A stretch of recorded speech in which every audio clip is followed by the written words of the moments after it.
In today's video, I'm going to teach you how to change the Microsoft Planner background. If you want to personalize your plan and make it a little easier to recognize at a glance, changing the background is a quick and simple update.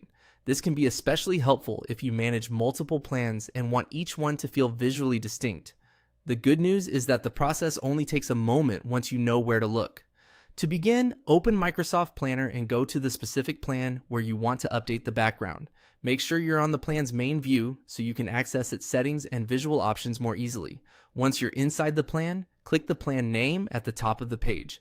This is the key first step because selecting the plan name opens the menu or panel where appearance-related options are available.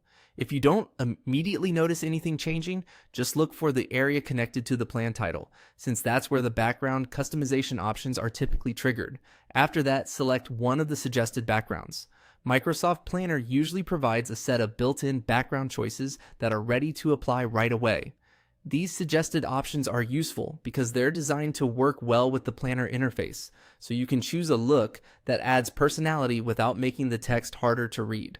As you browse through the suggested backgrounds, take a second to pick one that fits the purpose of your plan. For example, if the plan is for work or project tracking, you may want something clean and professional. If it's for a creative team or a lighter internal project, you might prefer something more colorful or visually distinctive. The main idea is to choose a background that helps you quickly identify the plan while keeping the workspace comfortable to use. Once you click a suggested background, the change should apply automatically. You can then return to your board and continue working as usual, now with the updated look in place. And that's all it takes to change the background in Microsoft Planner. It's a small customization, but it can make your plans feel more organized and easier to tell apart. If you found this helpful, you can use the same method anytime you want to refresh the appearance of another plan.